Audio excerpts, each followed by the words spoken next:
Long days, pleasant nights, and welcome to Kingslingers, a Doof Media podcast journeying through Stephen King's Dark Tower series.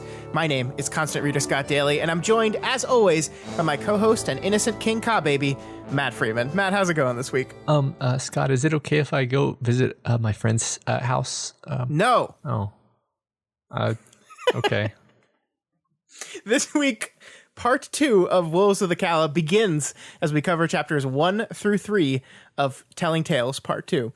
The quartet makes its way into the Calla where they meet its citizens, and Roland asks them the first 2 of 3 questions and then dances the night away. The next morning, an arthritic Roland finally tells Eddie about the chap inside Susanna's belly, and then Father Callahan begins his story of Salem's Lot and the vampires of New York City. Matt, what did you think of this week's reading? Well, we got another story within a story, and yep, we do. You know I love these, and this one is a vampire story. So I'm so happy. I think if you had given me a long list of genres to pick from, I don't think I would have picked a vampire story to be the next one. But here we are. I'm so happy. I'm never going to read any other books other than Stephen King books because he's got everything. He's just got everything. It all. It's got it all. Yeah. No need to read anything else, right? Exactly. Yeah, it's a fun story, and I have a lot to say about this. I kind of avoided summarizing Salem's Lot for you because I knew that Callahan was going to come in and just do it for us. So I just kind of avoided doing that until Callahan's story was coming. But it actually moves beyond Salem's Lot very, very quickly. It's only really the very first part of the story that is recapping our book, and then we move on very fast. But it's a wonderfully written story, and I think I could not pull every single quote that I wanted to this week, or else our episode would be literally 12 hours long, which some people seem to want for some crazy reason. But there is some just within Callahan's story itself, just some truly incredible writing. Just like there are like paragraphs where King just kind of waxes philosophically about life, about like America, and it just like blew my head off. Like it just like I wanted to pull like 20 different page long quotes to just read out loud. Sure. And I was like, I can't do this. Yeah. I mean, it's sort of throwbacks to the best parts of Drawing of the Three, where we're actually in New York City, and Eddie is dealing with New York City type things. But also the voice feels very, very different, right? I think this is a good demonstration of how, Eddie is a very different character from Callahan. His concerns are completely different. He's in a very different place in his life. And I would say it's an extremely unique part of this saga thus far. Mm-hmm. I'm really, really into it. Yeah. I can't wait to talk about it with you, and I can't wait to go through where it goes, because we do not finish Callahan's story this week. We will be going into part 2 of his story at the beginning of next week's episode. But it's going to be fun. It's going to be real fun. All right, so let's just dive into our first chapter. Before we get to Callahan's story, we have to get to the Calla. Calla, then Callahan. Chapter 1 is titled The Pavilion, and the chapter begins with our quartet preparing to mount up to head back to Calla Sturgis. But before that happens, Eddie has something to say about the night before. He says, "It wasn't the same last night. It wasn't 19. What do you mean?" "I don't know what I mean." "I don't know either," Jake put in, but he's right. Last night in New York felt like the real deal. I know we were Todash, but still. Real, Roland had mused. "Hey, Matt. Why? What? What's going on?" I just kind of assumed, like, I just literally, as I was reading, just assumed, like, okay, well, they saw the rose, and I'm just kind of assuming that the rose is good. Honestly, I think it's more like, I'm more like 60-40 on the rose being good versus the rose actually being like an evil drug metaphor where it's supposed to be seductive. But anyway, If we assume the rose is good and it's like this magical icon that's like grounding reality, in tandem with the tower, then it would be like weird and suspicious if gazing upon it felt fake. Like if they had this basically religious experience where they looked upon the rose and then we later learned that felt fake, I would have been like, oh, the rose is totally evil, Mm-hmm. So that's one thing that like stood out to me as like, well, maybe that's why it felt real. And then, there's other weird stuff on this trip, right? Like they saw the undead on this trip. They didn't see the undead before. They went to they went to all different places than they had before, and also like Roland and Mia / Susanna and Oi came along, rather, as opposed to last time. So maybe one of them is like a variable that made it feel different. I'm putting my money on Oi, to be honest. Well, Oi was there last time. He came with Jake and Eddie the first time. Oh. So. Okay, I forgot that. I guess it's because he didn't say much. He did not. He was very quiet during that whole thing. Yeah, I mean, I like what you said there. I think, the thing that happened the first time they went Todash is they kind of they were in Jake's day. They were in Jake's past, and they were going to these places Jake had already visited, and they were seeing these scenes that, to quote Eddie, felt right out of a story almost. Like the coincidence of going Todash on this one day that would have lined up with this one time where they get to see this thing play out, where they learn about how the lot is in danger, and they're seeing characters from their past that they can't believe this is all connected and ridiculous, where the time they went as a full quartet, they really just went to the Rose, and they really just stared at the Rose. And I think you're right that the Rose, if anything in this story is real, quote unquote, the tower and or the Rose seems to be the most real. Those are, as we've been told, kind of the things holding reality up.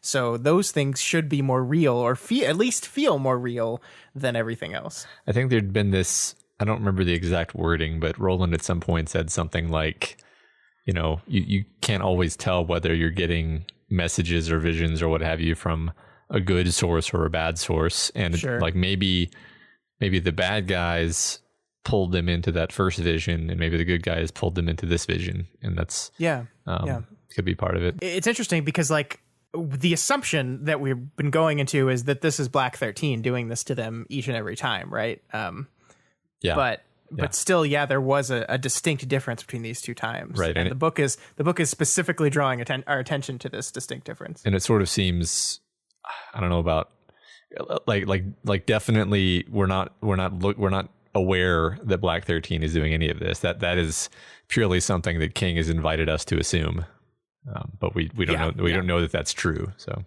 sure.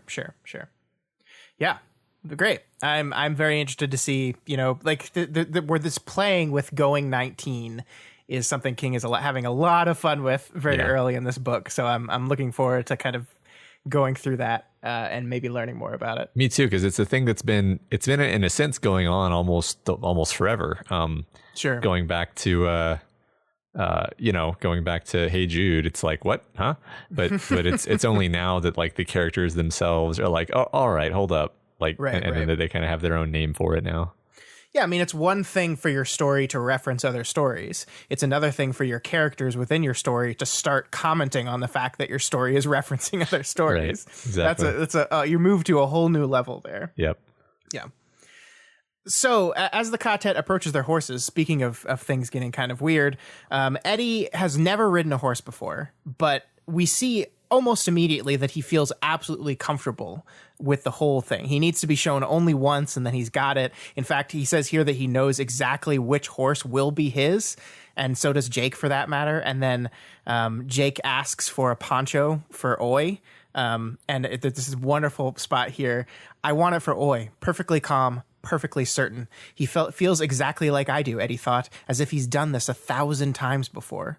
The boy drew a rolled oilskin from one of his saddlebags and handed it to Jake, who thanked him, put it on, and then tucked Oi into the capacious pocket, which ran across the front like a kangaroo's pouch. There wasn't a single protest from the bumbler either, Eddie thought. If I told Jake I'd expect Oi to trot along behind us like a sheepdog, would he say, he always rides like this? No, but he might think it. And then Eddie thinks about this, and the word that comes to mind when he thinks about this whole thing is reincarnation, and then something important about the line of Eld. Any thoughts on this, Matt? Sure. So yeah, it could be reincarnation, some sort of spiritual connection to the line of the gunslingers, and he has these feelings and intuitions about it. I mean, he also muses later in the direction that like doesn't really know who his real father is. For all he knows, his father might have been a gunslinger. We don't know. I mean, there's doorways. Maybe his father somebody of the line of Eld who came through some doorway. I mean, for all we know, Roland is his father. Like, there's enough time hijinks that like future Roland could end up going back to the 1960s and getting busy with Eddie's mom. That's not a theory so much as a, it's possible. Sure. But there's a lot in here, though. I mean, reincarnation is what Eddie says, so I explored that. But like, there's a lot in here along like the very specific line that like they feel like they've done this before. Like they almost remember doing this before, like down to the specifics of like what horse to get on, right? Like that's what horse you're going to get on is not really the same as like, Paul Muad'Dib knowing how to do a pastille suit in Dune or something. It's like, so anyway, my idea is like maybe they have done this before. Maybe Black 13 is like a Groundhog Day thing. Like maybe this is the 50th time they've tried to save Caliber and Sturgis, and every single time they just all get killed over and over and over. Something in the vicinity of time loops anyway. That Sure. They just time traveled like literally 5 seconds ago. So like time loops and time tomfoolery should be on the table here, I think, as an answer to this puzzle. Yeah, sure. I like that. I like that a lot. Yeah, I mean, it is just, I love how King does it, though. Like, it's not just, like, it's one thing to just be like, hey, I'm having deja vu. Mm-hmm. It's another thing, like, Jake's perfect calm and perfectly certain nature of this whole thing, where like, we don't even have to be in Jake's head to know that he's feeling this way, too. Would he say he always rides like this? No, he wouldn't say it, but he might think it. Mm-hmm. I just love how King does that. It's like, you're absolutely right. This is inviting us to think about all these time shenanigan things, but I don't know, like he just does it so cleverly here. Like it's not even like, it's not Groundhog Day certainty. It's just this overarching feeling of knowledge of something that you shouldn't have knowledge of. Yeah, exactly. I don't know if he's dropping this lead on the idea that it could be reincarnation because he wants us to believe that, or if that's a red herring and it's going to be something else. Sure. But yeah, I mean something hinky and magical though. It's not just like this is a thing that's going to matter, I guess is what I would say. Sure. Yeah. I do think my favorite part of this week's reading happens right here, though. And that's saying something because there's a lot to love. But my favorite part happens here where Jake goes up to Papa Roland and asks him if he can stay over at his friend's house. He wants to go. He's got a new friend and he wants to go spend the night at his friend's house. And Roland is like kind of, he thinks this is adorable, but he also is a little heartbroken because he recognizes that Jake is very, very uncertain about this because he doesn't, if Roland says the wrong thing here, he'll totally retreat, and he feels guilty about being a kid, I think is what Roland says. He sees the boy's guilt about feeling like a boy, and that's when Roland says the boy. The gunslinger realized how much he wanted to be able to go on calling Jake that, and how short the time to do so was apt to be. So this is very much like Jake is growing up, and the book is, it's been happening throughout the book since Jake joined this story, but we're really drawing attention to it here. In the last section, we had him doing the amazing gunslinger tricks. Now we're constantly referencing the fact that Jake is growing up. Yeah. I mean, I love that even though the story is kind of picking up the pace in some ways, there's still time for these low stakes interpersonal moments. Right. Yeah. There's so many of them in this book. I wish, like, part of me regrets the pace at which we've set in this book, because and in all these books and this whole project, because I wonder if we had just gone chapter at a time, it would take us 5 years to get through these books. But think of like the light we could shine on these wonderful personal moments that don't move the plot forward, that are just focused on the character. Like, oh my God, there's so many of them. I mean, speaking of this, I do want to go into more, I don't know if more detail or more high level is the thing here, but like this is a very interesting week of reading in particular, because the characters comment on, okay, Jake is growing up, but also Roland is getting old at the same time. There's aging. Everyone is aging. Eddie even, I'm going to basically repeat myself in a little bit when we get there, but like, he has a hard conversation with Roland, and I think as the reader, we feel like we know Eddie, and we feel like Eddie would be like, oh, Jesus Christ, Roland, like do the Eddie thing, right? And this time he's just like, all right, what do we have to do? Very, very I mean, I think he is mad, but he's pragmatic and he's calm, and it's a bit more of an adult Eddie than we've than we've known prior to this point. So like everyone is growing up, everyone's getting older. I mean, it's interesting to me. I don't know if I want to go there, but it might play into this idea that there's like a time loop going on where everyone is literally getting older.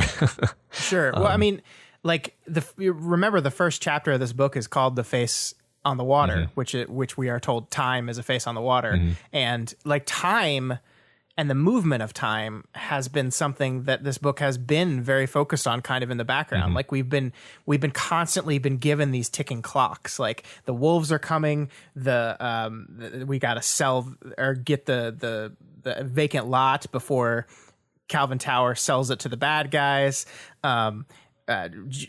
Susanna is pregnant, and that is a ticking clock. Now we add, Jake is growing, Roland is getting old. He's got a ticking clock before he'll get too old to go on his quest. The book has really focused on the passage of time and how the passage of time is moving, and how now suddenly, for the first time in this book, there are deadlines. There are things happening. And I think that is, to me, broadly, that is King recognizing that the end is nigh. Like that remember, the meta conversation around these books is that he has finished writing them all by the time this one is published, or at least has rough outlines of how the story is going to end. And so that very much feels like that beautiful end of that one chapter where Eddie is like, okay, look, it's back now. Time has started up again. And then suddenly time is mattering in a way that it never has in these stories.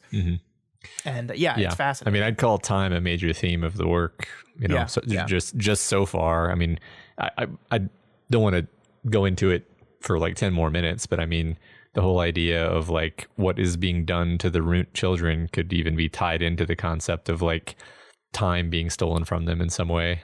Sure. Yeah, I don't know. It's the whole idea. Then there's the whole idea of, obviously, time has gone soft, and that's like the kind of most obvious conceit in which we're talking about it. But yeah, anyway, it's great. But it does seem, time has gone soft has been a constant refrain throughout these stories, but it seems time is a little harder than it's been, right? It seems we're being much more specific. We know days now. Like, when is the last time in this story that like days mattered, that like what calendar day it was? It has just never really been important. Yeah, right. They're just going to the tower. It takes as long as it takes, right? And now, right. Yeah, I think we're going to have a lot more to say about that as we go through the story, because I totally agree that this is one of the major themes of this book in particular.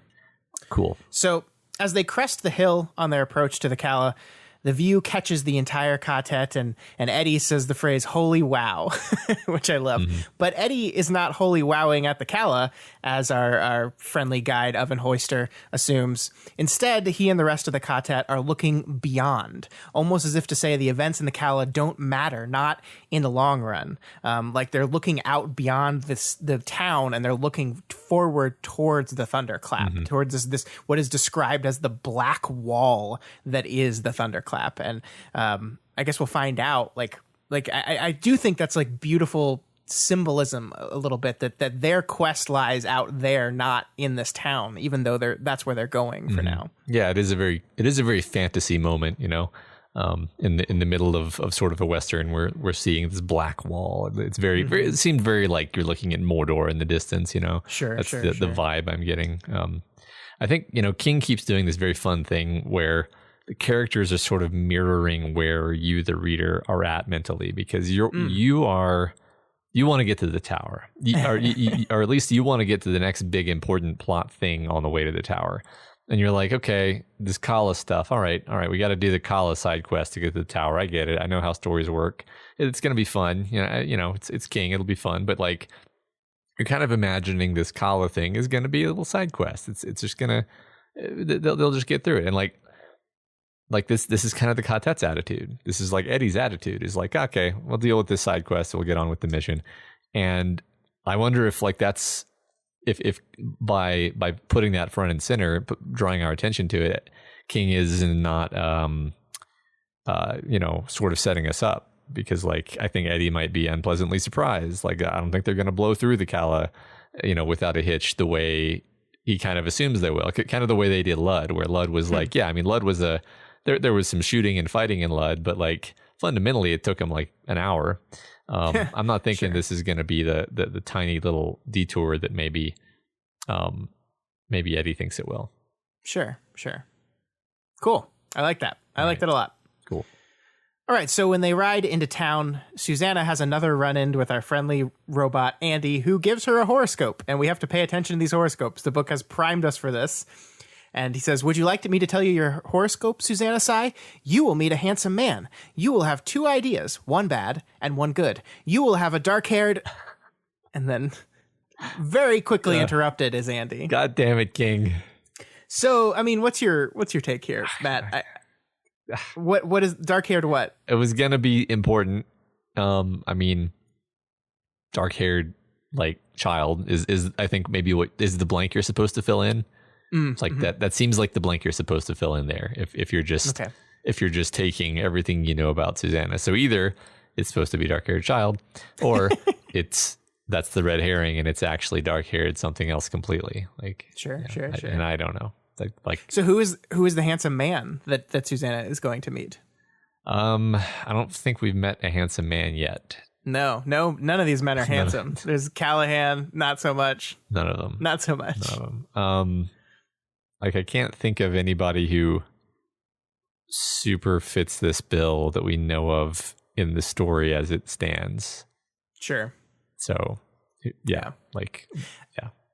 I also love the 2 ideas, one bad and one good, because like you automatically like the duality of Susanna has just been like a part of her character from the very beginning. And so Andy has reintroduced this idea of, okay, there will be 2 things. One will be bad, one will be good. And you're immediately like, okay, is this Mia and Susanna? Right. Is this Detta and Odetta? Like what it's just reintroducing that constant duality concept with the Susanna character again that I just love. Yeah, right.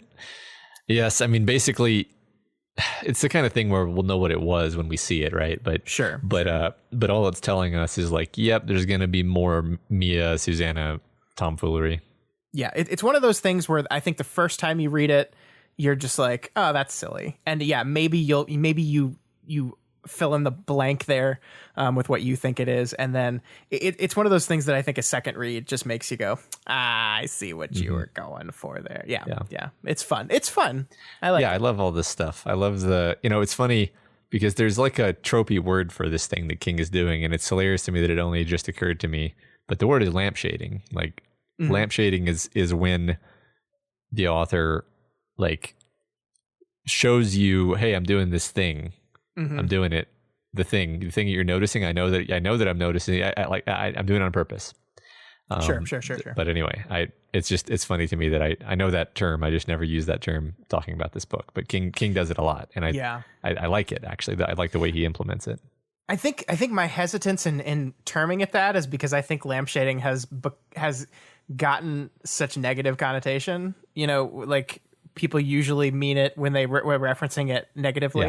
And I love it every time King does it. So I think there's a big difference actually. Well, so I agree with you actually. Like that may be kind of the subconscious reason I haven't used it, because I also have kind of a negative impression where it's like the author is literally saying to you like, don't worry. I know what I'm doing. Yeah. And it's like no, that like, King is doing something with more layers than that.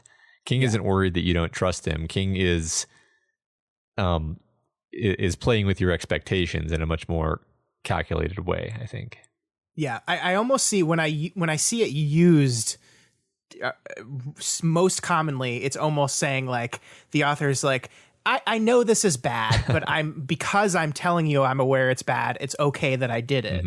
As like it's used as the author's making an excuse for why they're not telling a good story, which I just totally disagree with that use here, right? Of course, yeah. I mean, I feel like I probably won't continue using the word just because I agree with you that it really feels connotationally wrong, even though I think it is correct as a descriptor. Well, I mean, and just like from an entertainment standpoint, the fact that Andy was defined as this robot that loves telling horoscopes, and we were initially like specifically told the horoscopes are nonsense and nobody takes them seriously because they're ridiculous. And then King has constantly had him give our characters horoscopes, and every time he does it, there is something that we, the reader, can pick up from it that lends it credibility. Right. It just makes it entertaining because like everyone's like, this is nonsense. Oh, Andy, shut up. This is nonsense. Nobody cares. And like every time there's a nugget of like, wait, what? No, please continue. No. Yeah. What does that mean? Yeah. Right. It's great. So as our characters move into the Calla, King is up to his old tricks again, outlining what happens that night before we actually go through it. And I actually really like the writing here. Eddie never forgot their first encounter with those of the Calla. That was one memory always within easy reach, because everything that happened had been a surprise, he supposed. And when everything's a surprise, experience takes on a dreamlike quality. He remembered the way the torches changed when the speaking was done, their strange varied light. He remembered Oi's unexpected salute to the crowd, the upturned faces and his suffocating panic and his anger at Roland. Susanna hoisting herself onto the piano bench in what the locals called the musica. Oh yeah, that memory always, you bet. But even more vivid than this memory of his beloved was that of the gunslinger, of Roland's dancing.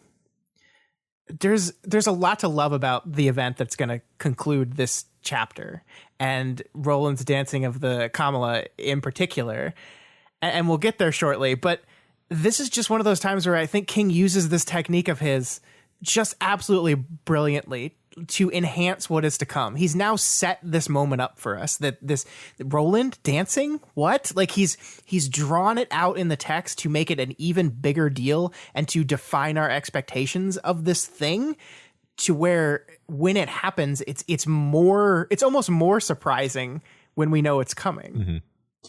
Yeah. I love it. I love how he does this, right? I love the writing of that.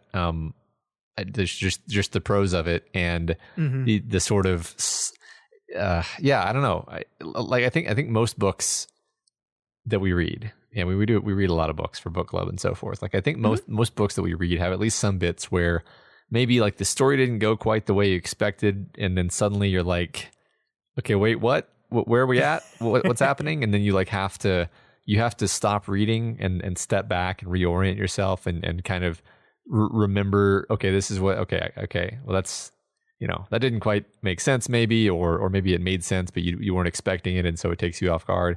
But I love King's trick here, where the trick that he uses all the time, where we almost always know basically where we are because he's already sketched the outlines of it, right? He's sort of, if you analogize it to sketching, he's drawn 5 or 6 lines on the page that give us a sense of what the perspective is supposed to be, what objects are going to be in the frame, what direction is up. And then we know, okay, this is the skeleton, and then he fills it in. And then he may fill it in with surprising details. That there may be things in the ultimate picture that contradict something that we expected from that initial sketch. Sure. But I think that the way he does this with not always, but very often doing this initial sketch of things in one way or another, giving us a hint. I think it's a really cool writing technique, and it's something that I think after this project, I'll probably be incorporating in some way, just because it's so, it's sort of such an obviously good idea when you look at the effect that it has. It's so delicious. And I actually, it's almost contradictory in this instance. Like, this is what I love the most about it, is like, Eddie says here that he never forgot the first encounter with those of the Calla because everything that happened was a surprise to him. Everything. And then King spoils the surprise for us, the reader, right? Like he says, this implanted in my mind because everything that happened was surprising to me. And then King says, here's what happened. So you, the reader, are no longer going to be surprised. You're not going to be surprised when Oi bows. You know there's going to be a moment when Eddie gets really angry at Roland. He doesn't go into the why there, so there's a little bit of surprise there. You know that Roland is going to dance. The most surprising thing that's ever happened in these books is Roland dancing. And it's so interesting because like he admits that the reason why this stuck in Eddie's memory is because it was surprising, but he says to you, reader, I'm gonna spoil that for you. And it does something different with it. Like when everything's a surprise, experience takes on a dreamlike quality, he says. And the thing that I love about the end of this book is it is like kind of awe-inspired. Like the Kamala dance itself is just like awestruck, I think. I the way I'm so fascinated by the way like writers use words to capture the feeling of like an important, powerful moment, because like in visual language, like you can just create a scene. Like I can imagine watching this scene and just like Roland's incredible dancing, and the speed of it and the power of it, and it's very sexually charged, and we'll talk about that when we get to it. But that, I think, depicting it visually is easier than just making the reader feel that through the words. And I do think that prepping us for it and giving us this nugget of it and wanting us to explore it more almost makes the moment more dreamlike to me. Mm-hmm. Like almost to say I'm disagreeing with you, Eddie, to say that like knowing it was coming helps make the moment seem more awesome, more impacting, more powerful. Yeah, I think I can see that, because you've been primed in some sense to know that it's going to be awesome. You're looking forward to something that you expect to be magical. And I mean, you know, I don't know a lot about hypnotism, but I know that a big element of hypnotism is priming you to expect a thing to happen, or magic too. It's very similar actually, where it's like half of a good magic trick is that you expect one thing to happen, and your nervous system literally doesn't see the thing that actually happened because it's not what you expected, and that's how we operate as creatures. Sure. And so if the author has tricked you into expecting a thing, maybe you don't even consciously know you expect that thing, but I think it's going to land harder. Yeah, I mean, I think there is the you know, mental equivalent of sitting up straight in your chair when you see Roland climb on the stage, because you're like, oh, here comes the dancing part, right? Yeah. I think that's right. And like you said, I like the way that King describes it, where it's like, I mean, I don't actually want to see a movie of this because it would probably look corny, right? Like that's what's kind of weird about it, is like watching Roland do a river dance might just be corny and ridiculous and like make good fodder for like an embarrassing gif for people to use. But like nothing about the experience of reading this is corny, because we're reading it through the kind of emotional eyes of the characters. Sure. Yeah, I get that.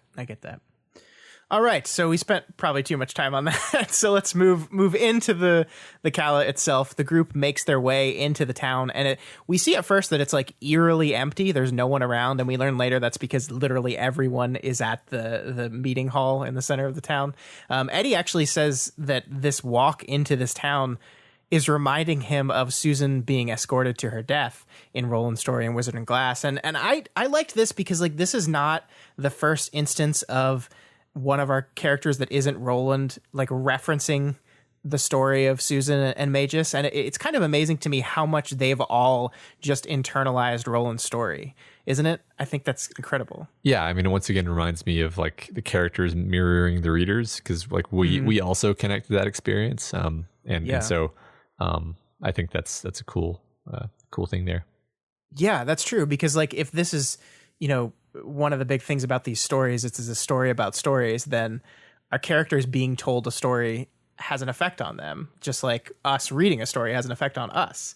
You are changed after you read Wizard and Glass. These characters are changed after they have heard Roland's story in Magus, and their referencing of it, they do what we do. You know, like we're constantly, when you read a lot or when you watch a lot of movies or when you digest stories a lot, you're constantly comparing moments in your life to something you just read in a story. I do it all the time. Maybe it's just me, but I'm just like, this is like this moment in this thing I just read. And I think I literally, while I was pulling quotes for this this week, Matt, I sent you a quote that said, hey, this defines what we're going through right now with something. So like, that's just what you do, I think. And watching our characters do that, I think shows how King has a grasp on exactly what stories do to people when they hear them. Yeah. I think you're right. I wonder if it's even more than that, right? Like, but yeah, I love, I don't know. I feel like there's so much to learn from King that I didn't necessarily realize before starting this project. So that's fun. That makes me very happy. Like, yeah, cool. Very happy to hear that. So we get this great quote from Eddie because he doesn't feel comfortable here. And he says, the town felt bad to him, not evil as Magus had been back on the night of Susan Delgado's death, but bad in a simpler way. Bad as in bad luck, bad choices, bad omens, bad maybe. And Eddie is not the only one that feels this way. Earlier in the book, we kind of skipped over it, but Roland noted that part of Jake's desire to go spend the night with his friend was his unease about the town as well. And I want to dive into this with you for a little bit. Why do you think our characters are feeling this way? Why is the Calla bad? Yeah. I mean, it reminds me a lot of these prior moments of familiarity where he knew what horse, oh, this is my horse. This is how I ride with Oy, oh, this town is bad, right? It seems similar. Like it's like they remember it being bad. It's like they remember bad things happening here because maybe part of them remembers bad things happening here. I'm telling you, man, it's Groundhog Day. Okay. All right. Well, we'll see. All right.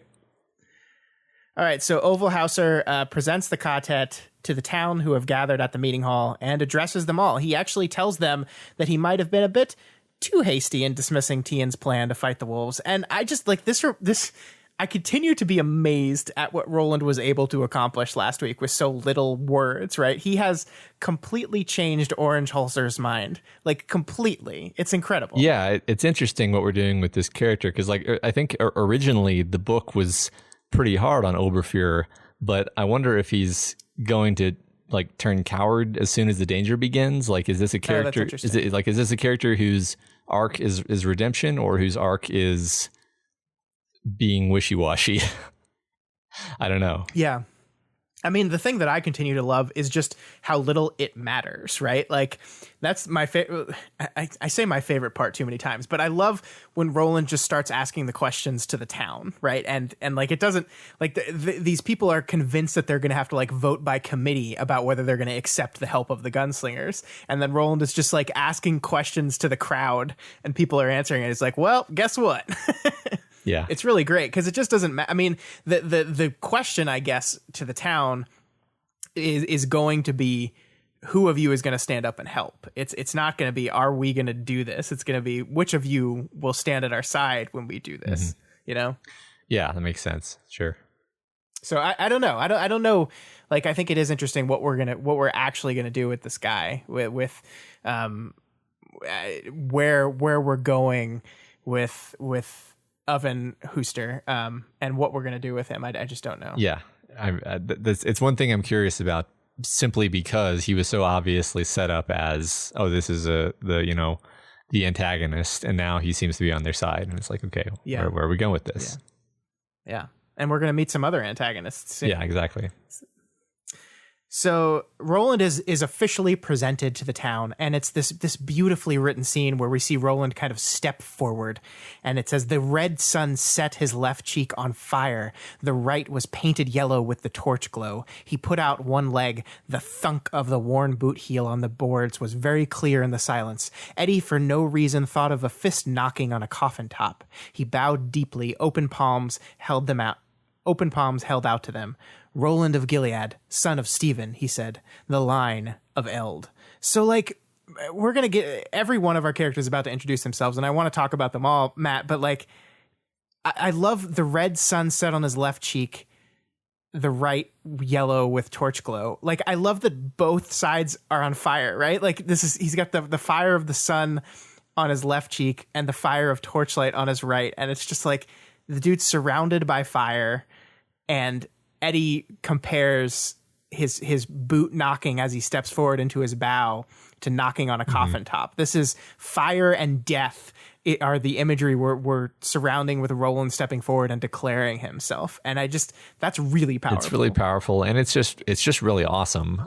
I'm always interested in what scenes King chooses to show from Eddie's perspective versus Roland's. I mean, he shows them from other characters as well, but in this particular case, I mean, we could have seen this whole thing from Roland's perspective, obviously, like it would have been fine. But seeing this particular thing from Eddie's perspective gives us this sense of Roland as this superhero. Roland doesn't really think of himself that way, of course. And he wouldn't see himself this way. He wouldn't think of, I don't know if he would think of a coffin top or not. He's a pretty dark fellow, but the idea of the fist knocking on the coffin top is certainly extremely foreboding. You could call it foreshadowing to death. There is also, of course, the idea of vampires, where a fist knocking on a coffin top could actually be coming from the inside in that case, I guess. But you know, vampires and coffins are a thing that goes together quite well. Yeah. So next, Eddie says, Eddie Dean of New York, he said, son of Wendell. At least that's what my ma always claimed, he thought. And then, unaware he was going to say it, the line of Eld, the quartet of 19. So this is the first time any of our characters have declared themselves as part of the line of Eld, right? Which is, it's a pretty big deal. Yeah, it's really interesting. Mm-hmm. And of course, the quartet of 19, which unaware he was going to say it. I love that. It's just like he wasn't even thinking about it. It just kind of came out. And the quartet of 19. And Susanna Dean says, wife of Eddie, daughter of Dan, the line of Eld, the quartet of 19. May we be well met and do ya fine. And then Jake says, I am Jake Chambers, son of Elmer, the line of Eld, the quartet of 90 and 9. What? Huh. What, Matt? I don't know, man. Time loops. Well, the important part here is, like, we see Roland whisper something into Jake's ear the moment before he steps forward, right? So was it he that told Jake to say 99 and not 90? Maybe it's we don't know. It's some omen or something that he knows the people of the town will hear and interpret in some particular way that we haven't been told yet. And of course, I love that Oi also, claims to be from the line of Eld. Oi, Eld. Thank you. I mean, that's perfect because, like, yeah, there's been this kind of back and forth about, like, oh, he's just repeating things he's heard, but, like, no one said any of those. The only one that he's repeating here is Eld. Yeah. So, yeah, he's just literally talking. Oi, Eld. He knows he's introducing himself. He's being polite. Yeah, absolutely. I mean, there's no doubt in my mind that Oi is intelligent. I think it's more that, like, he doesn't usually care what's going on, and this is an instance when it's really obvious that he needs to be participating socially, He fucking bows, man. Yeah. The Billy Bumbler bows. It's so good. It's so awesome. It is. Yeah, he really steps up here. This was a random thought that this has popped into my head a few times as we've read these books, and I just never, like, say it. But, like, I wonder if we're ever going to flash back to Eddie and Susanna's wedding. Because, I mean, presumably they had a wedding. Like, maybe Roland just said some words. Like, he must be a holy man of some kind. That seems like what a gunslinger is. Like, I'm sure it wasn't a big deal, whatever it was. I just always kind of imagine that having been, like, a scene that happened, but we didn't see it. Sure. And I imagine it, having been emotional. I'm like, it'd be interesting if we flashed back to that at some point. Yeah, I mean, I don't know. Like, Susanna came out calling herself Susanna Dean, So, yeah. Like, have they ever made it official, or was it just like she was born being Eddie's wife? Well, that's the thing is that's a fun thought, but, like, you got to assume there was a conversation at some point. Even if she was just like, I'm your wife now, and he's guess we're married. Yeah, right. Like that would like just the fact that the fact that it's a complete mystery to us is something that is nagged at me occasionally. Mm. Yeah, sure. Okay, yeah. Well, maybe. So Roland then passes the microphone on to Eddie to give a speech, which is news to just about everyone, but especially to Eddie. Yep. Eddie actually kind of nails the speech, though, and he recognizes that being the mouth of Sauron, or the gunslinger, isn't such a raw deer after all, but he is still pretty resentful that Roland surprised him with this, that Roland did not give him any heads up that this is what he was going to do. Yeah, I mean, it's interesting because once again, Roland kind of surprises us with this subtle and perfect understanding of other people. And you know, I think it's something of a step up for Roland, like a step forward, I should say. Who, you know, he's thoroughly changed his tune about Eddie, right? Like I think he used to think of Eddie as just like, okay, Eddie's a fuck up. I guess he's part of my quartet because he has to be, but like now he's just like, here you go, Eddie, you handle this, and he just knows that Eddie's going to be fine. And you're right that Eddie doesn't appreciate it, but Roland is like from that level, it's a great sign of how much respect Roland has gained for Eddie, I think. Yeah, I mean the guy who could only speak nonsense is now entrusted to speak the truth to these people. And yeah, without any preparation, he didn't take him aside and say, this is what I'm going to do. He didn't do anything. He didn't prepare him at all. He just believes, and he's right. He's totally right. Yep. And I like that later we see that Eddie kind of realizes that the reason Roland did this for Eddie in particular is because he knew he was about to be peppered with questions all night from random people, and that having to give a speech in front of all of them would kind of loosen him up a little bit. And it certainly does, because he navigates this political quagmire throughout the night perfectly. Yeah, it's great. Speaking of which, during the feast that follows, Eddie is responsible for talking to a lot of people, but the one that King really spends the most time on is a man named George Telford, who is a bit of a jerk. Here's a quote from him. Wayne Overholster says, "Your Ka baby put on quite a shooting expedition with anotherin. I believe your wife's wearing it tonight." I think like the Ka baby is such a perfect word to say here. Wayne Overholster, it says your Ka baby, right?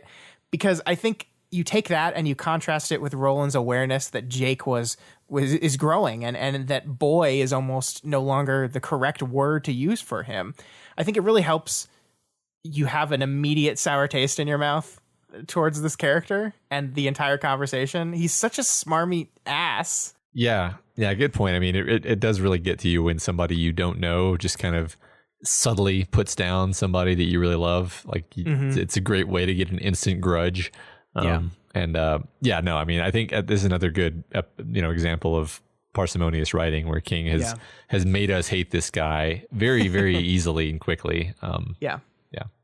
And I think he leaves this conversation basically saying this guy will never change his mind. Like he will never be convinced. He's never going to be one of the ones that stands with us at the end. And I think he also says, but luckily that doesn't matter. It's great. Fuck you. Fuck you, George. Yeah. George. Here's a paragraph that I just wanted to read and don't have too much to say about it other than it's great. Eddie saw that Telford, although nervous of him, didn't really believe it. Perhaps there was still too much of the old Eddie Dean, the one who really had been of New York, in his face and manner for this rancher side to believe it. But Eddie didn't think that was it. Not the bottom of it, anyway. Here was a fellow who'd made up his mind to stand by and watch creatures from Thunderclap take children of his neighbors, and perhaps a man like that simply couldn't believe in the simple final answer of a gun allowed. Eddie had come to know those answers, however, even to love them. He remembered their single terrible day in Lud, racing Susanna in her wheelchair under a gray sky while the god drums pounded. He remembered Frank and Luster and Topsy the sailor, thought of a woman named Maud kneeling to kiss one of her lunatics Eddie had shot to death. What had she said? You should have sought Winston for 'twas his birthday? Something like that. Wow. Yeah. Wow. Yeah, no, it's quite a journey through Eddie's psyche. What a paragraph. Yeah. I mean, I think it's really interesting. It jumped out to me, at least, how Eddie says that he's come to love the simple answer of the gun. But the most detailed memory that he shows us here is one of having shot somebody who was immediately missed and immediately mourned by another person. You know, it was his birthday. That's sad, man. That's even though these are the savages of Lud, it's that was the moment when we realized that, okay, well, they're deeply messed up people, but they're also humans. And so it wasn't the greatest thing in the world that they had to shoot that guy. And so where is Eddie's head at really here? I think it's fascinating. And Eddie's in this interesting place with respect to being a gunslinger. Yeah, yeah. No, I like that a lot. I mean, it's just like it's an easy answer, but an answer with a lot of consequences, right? Yeah. Yeah. I don't know. I can't help but read it as him in some sense, maybe even subconsciously struggling with this idea of like, this is who he's chosen to be, as the kind of person who shoots a guy admittedly in self-defense, but then the guy, it's like, oh, that's still sad that I shot that guy. Yeah. Well, I mean, I think a lot of what this is doing and what King is doing here specifically is kind of trying to get us to understand the people of the Calla and kind of trying to represent what we're supposed to think of them. Because like there's this great line a little bit later where King says like Eddie comes to realize the emotional weight under which this town has been laboring, right? Which is this incredibly charged sentence here that like these are people that live mostly in happiness, right? Like mostly everything's okay. It's a civilized town. We learned that the Runt ones are not at this dinner, but they're hanging out like around the corner, all in one area, eating cookies and ice cream, which is just like a staple of civilization. Like you have ice cream, which means you have ice, which means you have like refrigerator. Like this is a civilized town, but they also live in this constant state of fear where they know this bad thing is going to come. I imagine every birth of twins comes with, oh, one of them's probably going to get taken. And it's just something they have to live with constantly. And I do think even with this guy who we just finished talking about how much we fucking hate, George Telford, as this guy who just like doesn't know what to do. Like he's a character who has kind of been forced to stand by and watch creatures from the Thunderclap take children of his neighbors. And like he like that type of person that's lived that life and lived this thing, how could they think that the answer is as easy as put a gun in that man's hand and point it towards the bad guy and that will solve his problem? Yeah. And I think Eddie even recognizes that, you know, that wasn't me either. Like that used to be me. I could see myself being George Telford. I could see myself being the person that would stand by and say like, yep, this is just life. And I've had experiences that have changed that in me. And yeah, I think like you're saying, maybe those aren't altogether good. Maybe it's not good that that's the person I've become. Maybe necessary. Maybe the world needs people like this, but maybe the world needs people like George Telford too, as much as we hate him. Yeah, the book's never shied away from the idea that the concept of a gunslinger is ambiguous. It's Roland specifically is, you know, he's a knight, but he might, you know, he's, what's the word, like almost lawful neutral. Yeah. Rather than lawful good.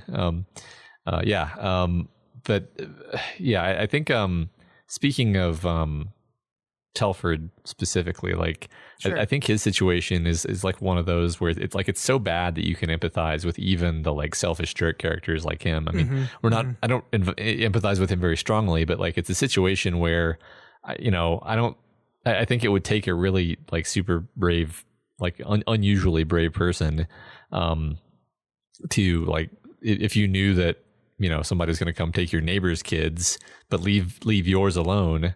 But if you fought the bad guys off, then there's a good chance that the bad guys would decide to just kill you and take your kids too, or kill them maybe. I think it would take a very, very rare person to stand up, you know, and be brave in that situation. I think history is actually full of examples of times when people have come for some group of people and their neighbors just shut their doors because they didn't want, they didn't want to risk themselves. And it's actually a really rare individual who does otherwise. So, you know, we do, even though I think, you know, it's sort of objectively cowardly to be the way Telford is being, it's also like completely normal in the way humans actually behave. So I do think King wants us to get there. I do think King wants us to understand that. I think it's kind of wonderful that he spends this time making us hate this character and then goes on to kind of explain him, to explain why a person would be that way. I totally agree. I mean, we see it multiple times throughout these characters that, like, you know, they only come every 23 years. It's not that often. They only take half of them. We're still like, it could be so much worse. It's kind of like the devil you know versus the devil you don't, right? And it's just like, living under the thumb of the thunderclap and the thumb of these wolves. And you're like, yeah, it's terrible. It's bad. But what if? Like the what if is so much scarier than the cold, hard fact. And that's what these people live under. And the fact that so many of them are willing to say, enough is enough. We have to do something about this. That just these four people walking along with that give them even hope makes a lot of the town say like, yes, absolutely, let's do this. I think is pretty remarkable. Yeah, that's a really good point, right? Because it's not even like it's a small army. It's four people. Yeah, 4 people with handguns. So yeah. Speaking of which, at the end of the feast, Roland stands in front of the town once again and asks 2 of our 3 questions. He asks, now, while we bide, will you open to us if we open to you? And they, of course, say, aye. And do you see us for what we are and accept what we do? And they say, yes, gunslingers, fair and true. And in this moment, I love the text says the rich men of the Calla realize how little control they actually had over this whole thing, that Roland is just doing this in front of them and there's nothing they can do. But he does hold off on the final question. And it's the one that we already know. It's the one that he's actually already asked Father Callahan, do you seek aid and succor? And he holds off on that. And I think that's really interesting that there's a not yet here, right? Yeah, I think so. I think I don't know what he's waiting for, if he's waiting for the right person to ask, or if he's waiting, almost waiting for someone to answer the question in a specific context. Sure. Or if he's waiting to find out some information that he needs to know. Who knows? But I am much less confused this week about the whole, like, what is the questions thing? Like, okay, sure, I get what the questions thing is now. I'm very interested to see how the last question goes, but I'm not just like perplexed anymore. Sure. I mean, I love the ways like by having the only question that we, the reader, have heard be the final one. I think that's a really interesting choice, right? Because that's the first one he asked Father Callahan, and yet the one he holds back here. And I think that allows us to learn and have an understanding of what the questions are before the final one is asked, so that we, the audience, will absolutely know without any equivocation when he asks the final question. I think when that moment comes will help it land more. I actually had a thought as to who would be asked the question, because like right now he's talking to the whole Calla, and really he's talking to the adults. Mm-hmm. But when you think about it, who is the person who is the group that needs aid? It's not the adults. It's the children who are going to be taken, because like if, and maybe I'm wrong, but like I would expect that the person or people that he actually asks the final question to be the children. At least that would like make sense to me. Yeah. I like that. Cool. I like that. Cool. Well, we'll see. Yeah. But then Roland begins to dance the Kamala. He stood for a moment longer in the orange glow, as if gathering his strength, and then he began to dance something that was caught between a jig and a tap routine. It was slow at first, very slow, heel and toe, heel and toe. Again and again his boot heels made the fist on coffin top sound, but now it had rhythm. Just rhythm at first, and then as the gunslinger's feet began to pick up speed, it was more than rhythm. It became kind of a jive. This was the only word Eddie could think of, the only one that seemed to fit. Susanna rolled up to them. Her eyes were huge, her smile amazed. She clasped her hands tightly between her breasts. "Oh, Eddie," she breathed. "Did you know he could do this? Did you have any slightest idea?" "No," Eddie said. "No idea." Roland goes faster and faster, his legs a blur, but his quartet is convinced that he's going to have a freaking heart attack. And this whole thing, Matt, I mean, there is very much like a sexual connotation of this thing. This, like the song is about them planting rice and planting children. The song is about sex in a way, and it kind of comes to an orgasmic final scene as everyone like stops and thrusts forward with their hips and shouts Kamala. Like it is very sexual and very powerful. And I like, again, we have the death connotation right here. Again and again, his boot heels made the fist on coffin top sound. Like we're bringing up power and sex and all these things and wrapping them up together. Yeah, right. I mean, it's something the book has done a lot, right? So basically, it's like a fertility song and dance, right? Mm-hmm. And I think it's also interesting that it all, Kamala, I think, is actually the way the audiobook reader says it. And it's, so that kind of rhymes with Calla. Yeah, I say Kamala and Kamala. Like I've been saying it like interchangeably. I normally wouldn't care, except that Kamala rhymes better with Calla to me. Sure. But anyway, that could just be a coincidence. It doesn't matter. I think, it's interesting because fertility is an interesting thing to bring up here, right? Because like this is a region that grows food, right? Isn't that kind of a big thing? Like they talk quite a bit. It's quite literally a fertile crescent. Yeah, right? exactly. And it's also a region where they have twins by default. So it's basically like double the normal fertility is their default. And if you think about it, that's literally true, because they have a stable population, even though roughly half of their children are stolen regularly. Sure. So they're almost like mathematically having double the normal fertility. And then of course, if we talk more about fertility, there's Susan's evil demon pregnancy. Sure. That's riffing on fertility, but it's like dark, sort of like the children that they have just so that they can be taken. Susanna is pregnant, but it's with a demon baby. So there's a lot of elements of like super powerful, like overwhelming, burgeoning fertility, but somehow tainted, somehow bad. And fertility is connected to sex somehow. I'm unclear on the details. And we've talked about how sex and magic are linked together in the story, repeatedly. So once again, sex, fertility, magic, all of these things being wound up, and I don't know exactly. I think it's a really cool idea though that Roland does this big fertility dance here. I'm like, okay, this is really interesting. What is the what is there going to be a consequence? Like what is this? It's just, I don't think it's just like a cool thing that Roland can do. I guess is what I'm saying. Like, well, it's so fat because he's bringing death, and I think that is symbolized by every step in this dance is a fist on a coffin top sound. So he's bringing death, but he's bringing death to save life. Yeah. Like that, like if they stay here, if they try to stop the wolves, if they save the children, he is bringing fertility. He is ensuring survival of life. And so he's doing this dance, this celebration of life and growth and fertility, through his guns, through iron, as he says. We speak in iron, right? That's the quote at the very beginning of the book, or we deal in iron rather. And so like that, it is this wonderful thing where he deals in death and yet is singing this dance of life. And I think it's beautiful. I think it's absolutely beautiful. Yeah, that's really cool. Yeah. So after the dance, the party ends and the Jakeless quartet heads back to Callahan's church with him. Callahan promises to tell his story, but not tonight. They're all too tired.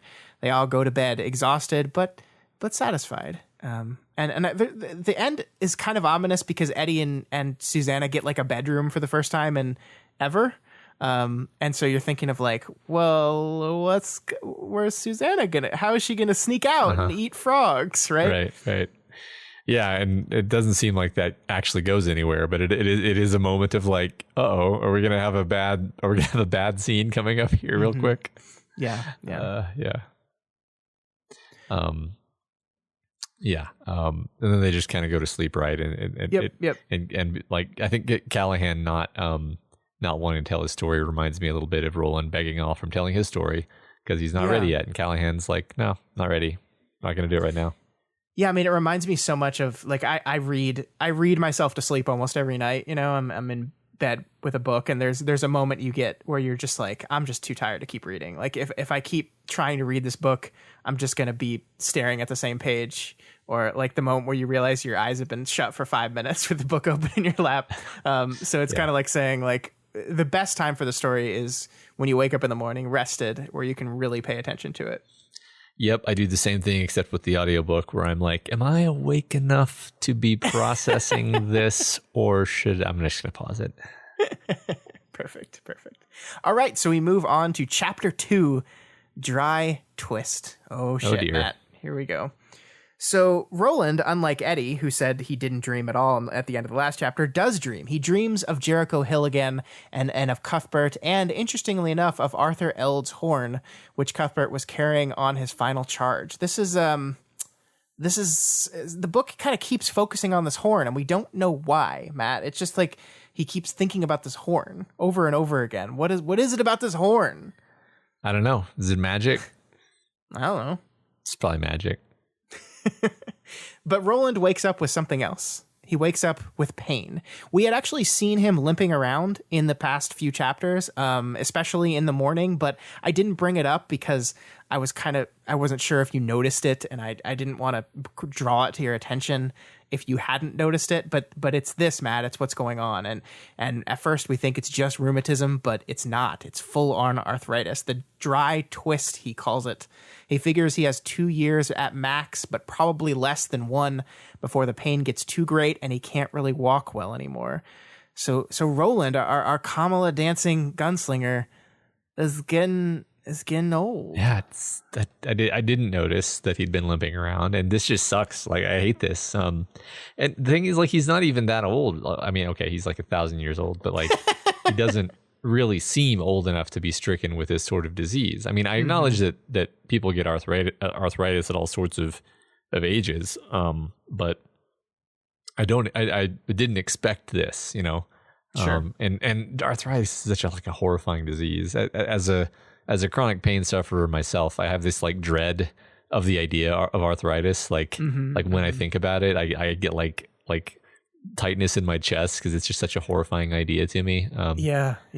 I think one of the characters in Needful Things actually had arthritis in her hands. It was a major plot point that I recall. So yes.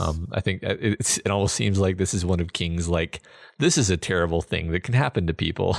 Well, you got to figure, if you're a writer, right? One of your probably greatest fears is your hands hurt so much that you can't write anymore, right? Yeah, for sure.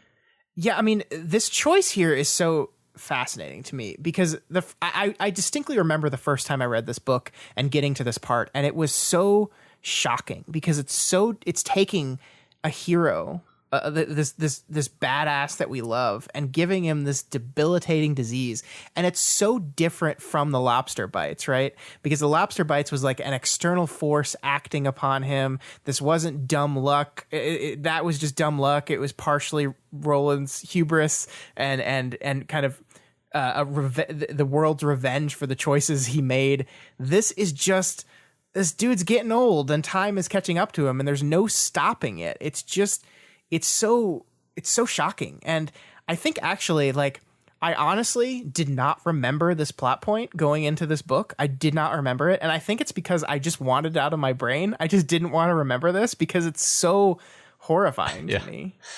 Yeah, you know, it's I think that's what's surprising too. It's just, it goes in along with this idea of time in this book, like we were talking about a minute ago, where it's almost like, you know, Riggs and Murtaugh in the first Lethal Weapon movie, like, it's not really, their ages don't really matter. They're just, I guess Murtaugh is a little bit older. It doesn't really matter that much. But like, then by like Lethal Weapon 5 or whatever, it's like, they're getting old now.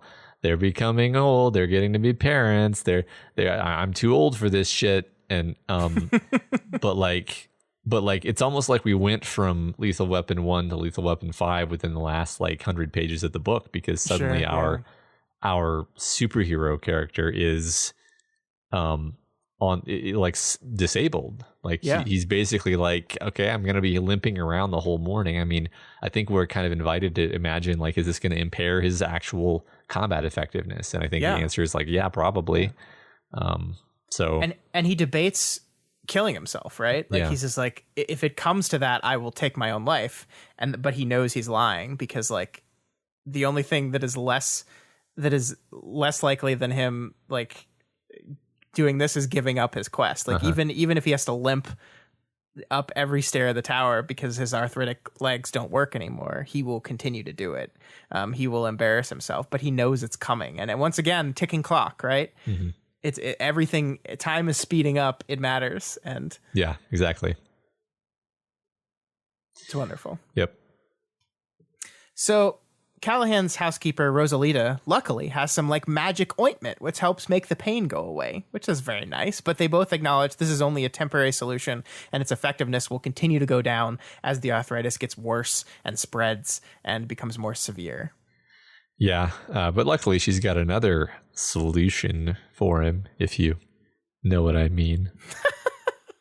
Jesus. Roland, of course, in a choice that will not matter at all, decides to hide the dry twist from everyone in his quartet, right? Yeah. Yep. No, just nothing. Now we're lying to our friends that we have a telepathic link to, who can sort of read our thoughts. That's great. Mm-hmm. It is interesting that almost in the same breath that he decides to hide this from everyone, he does decide that he needs to tell Eddie the truth about Susanna. He needs to tell her what is growing inside her belly. And so like, it's like hide one lie, but share another. Hooray. And we see here actually when he tells Eddie takes it pretty well, right? All Seems things like considered. He says, "No, I'm not angry, Roland. Exasperated, maybe, and I'm scared to fucking death for Suze, but why would I be angry with you? Aren't you the Din?" It was Eddie's turn to pause. When he spoke again, he was more specific. It wasn't easy for him, but he got it out. "Aren't you my Din?" "Yes," Roland said. He reached out and touched Eddie's arm. He was astounded by his desire, almost his need to explain. He resisted it. If Eddie could call him not just Din, but his Din, he ought to behave as Din. So this is this wonderful moment. Like we kind of touched on this a little bit earlier about how Eddie is just acting more mature around Roland. He still feels himself getting angry. I mean, at the speech, he got angry. He is realized that Roland's been lying to him here.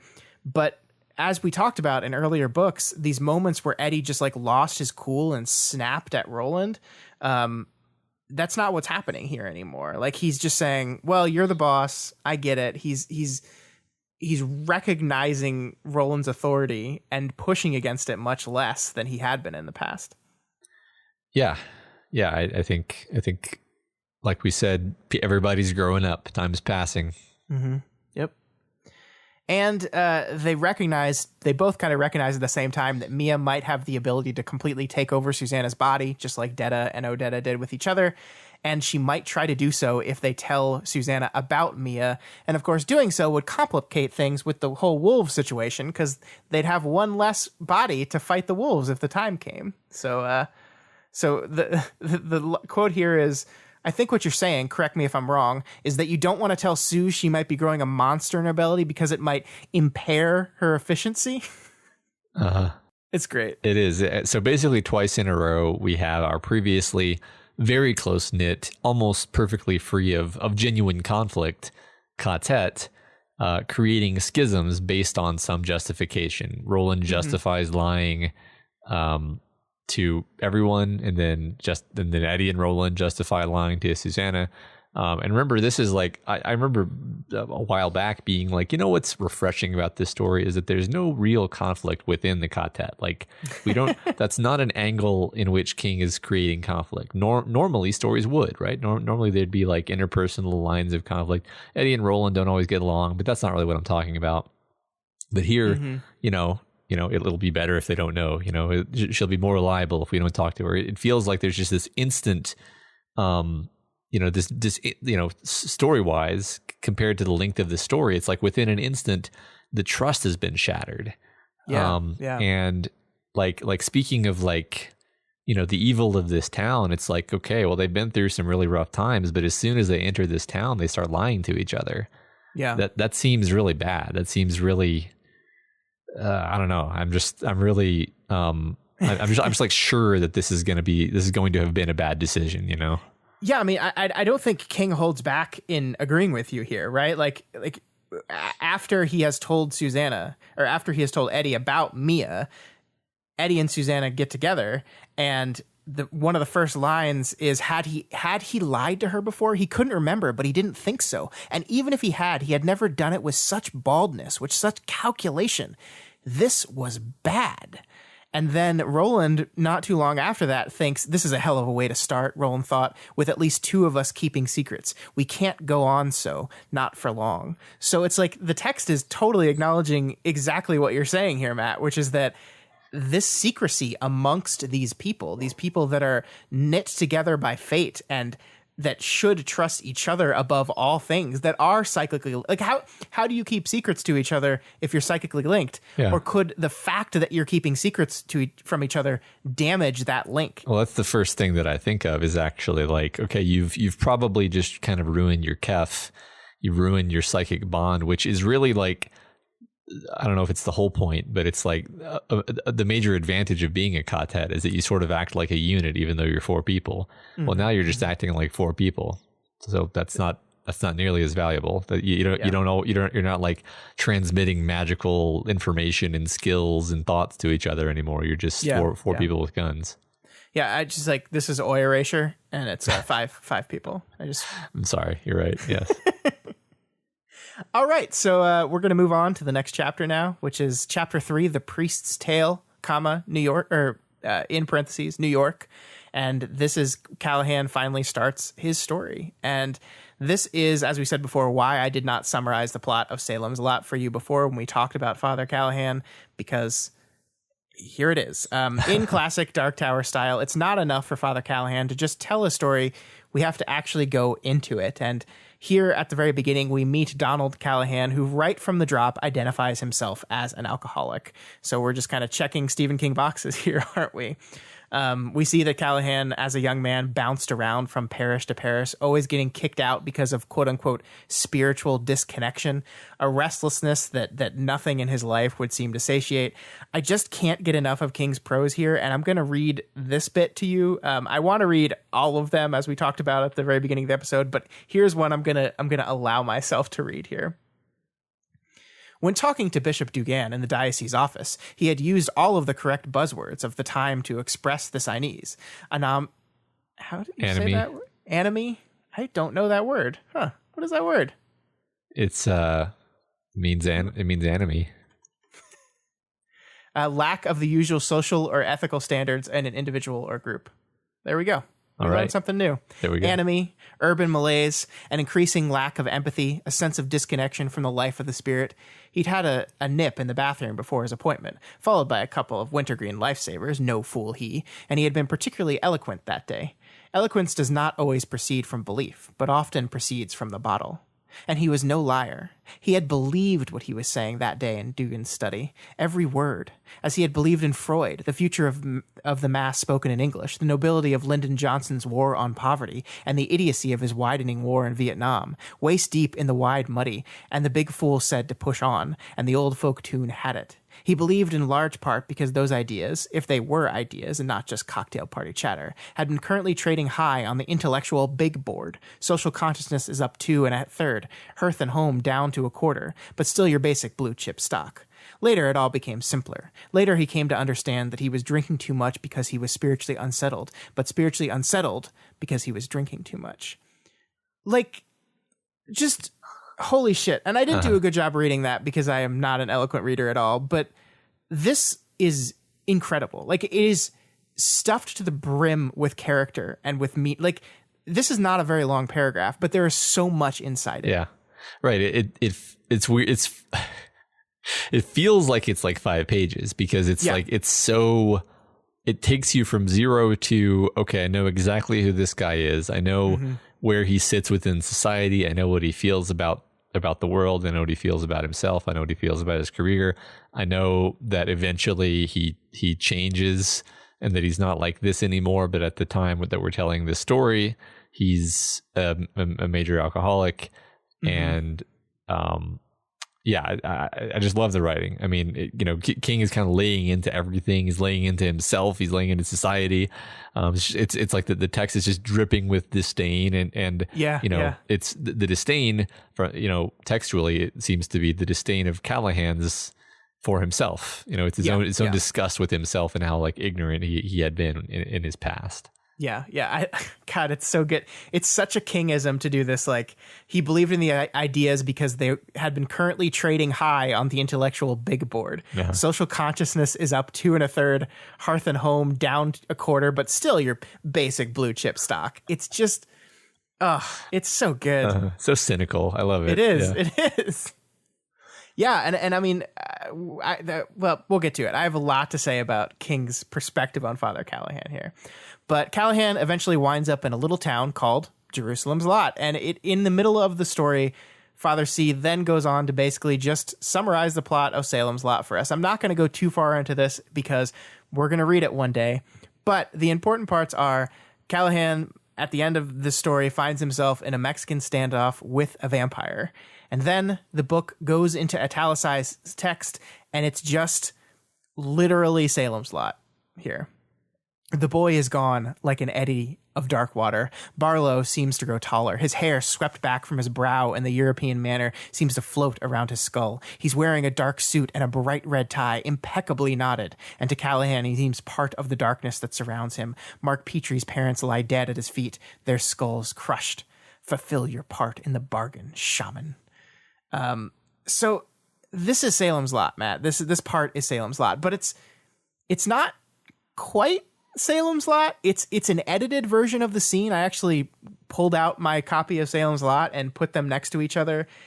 First of all, the big change is in King's original novel. This was all in past tense. So it wasn't Barlow seems taller. It was Barlow seemed to grow taller. So he's changed the tense of it to match the tense of this entire book. But he also just like wrote new lines and cut out old lines. It's kind of like he's editing his 28-year-old novel here. That's so interesting. Really interesting. You know, I wonder if that's partly because like this is Callahan's memory and memories change subtly, and that's kind of a hint there. I don't know. I mean, I also thought it was really interesting how Callahan's cross in this scene seems to kind of lose its power as soon as he starts to waver in his conviction, which has a lot of interesting like implications for like the metaphysics of this universe and how vampires work and like how Christianity magic works in this world. That's definitely something I was thinking like, oh, like crosses actually work against vampires in Stephen King. That's actually kind of surprising to me. Sure. Yeah. I mean, one day we will read Salem's Lot and we will be able to have a very long conversation about that. Sounds good. But this is why I love this. And I want to spend some time on this. And I don't know how much you're going to be able to participate in this conversation, so just bear with me for a few minutes. We have to ask ourselves this question right now. Why Father Callahan? Why Salem's Lot? Why did Stephen King make these decisions? And I think the answer to that question starts to really get into what this series is all about and has always been about from the beginning, stories. And I think it's so interesting that King chose Salem's Lot here because while it's not his first novel, his first published novel was Carrie, I do think Salem's Lot is like, it's a much more classically Stephen King story. Like it's a writer protagonist. It's a small town invaded by this otherworldly threat. It's a quartet of characters who gather together to defeat this evil. It is quintessential Stephen King. And again, no shade to Carrie, which has a lot of King characteristics. And I love that book very, very much. But Salem's Lot is just Stephen King cementing his style, I think. And so to choose to go back to this book, his second published book and the one that really cements who Stephen King is and what he will become, I think it's King looking back on his entire legacy from his first truly quote unquote King book to this, his most recent one. It's just fascinating to me that this is what he's doing here. He's kind of looking at his legacy and inspecting it by bringing a character from the very beginning to now, to the future, to him and Stephen King in present day. Awesome. Yeah, I mean, I think there's a good case to be made there. I don't have any particular insight because I haven't read that book, but that's a fun interpretation for sure. Yeah. Anyway, because of his lack of faith, Callahan is defeated by the vampire, who forces him to drink his vampire blood. Callahan flees. It tries to get into his church and is rejected by the church. That's where he gets his burnt hand when he tries to open the door of the church. But then he hops on a bus to good old New York City. Yep. I'm really curious to know like which parts of this story intersect with Salem's Lot, but of course I'm not going to ask because I want to read it. But I can't imagine how fun this part of the book would be for established King fans who maybe read Salem's Lot long ago and now they come across this treat. And like my assumption is that part of the book is Salem's Lot, and then we leave Salem's Lot, and then it's something else that we don't know about yet. Again, okay. I'm not asking for an answer. Sure. Yeah. The only thing I will tell you is that Callahan is not the protagonist of Salem's Lot. That is, I'm blanking on his name now, but the writer character. Yeah, I mean, if I had to guess, I would say that when he actually physically leaves Salem's Lot is when we depart from the book of Salem's Lot. That would be my guess. So okay. We'll find out if I'm right in 2027 when we read Salem's Lot. Hooray! It'll be here any moment now. There's just a really good character moment here that I wanted to highlight. Like, it's one of those moments that we can't stop on them all, but we'll stop on some of them. He says, all I wanted to do was get out of that town. I didn't care that people were dying and worse than dying. Some of them my friends, some of them my parishioners. I just wanted to get out. Can you understand that? Yes, Roland said with no hesitation. Very well.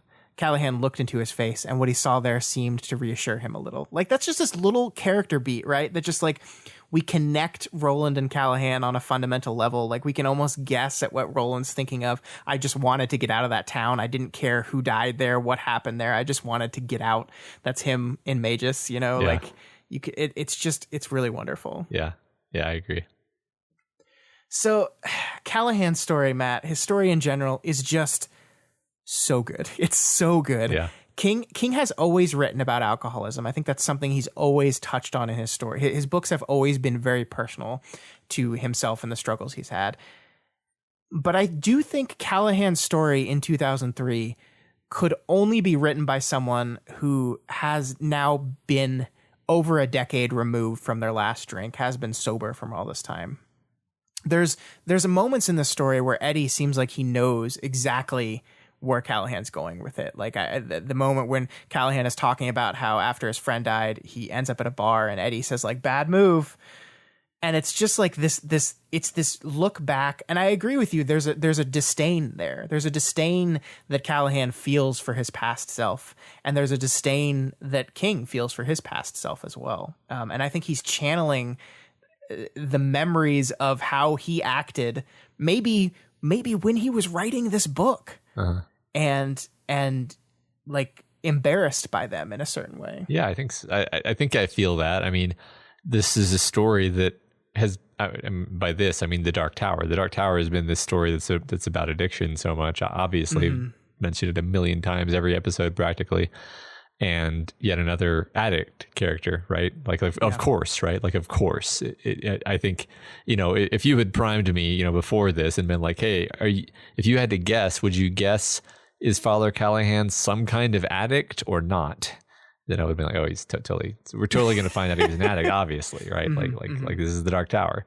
But this particular thing, I love what you just said about this idea that like King is actually not only revisiting his old work, but sort of revisiting who he was when he wrote this work, and maybe taking a different angle on it. Like many, many years of personal growth allows him to see things in like the Father Callahan facet of Stephen King that Stephen King didn't see in himself at that age.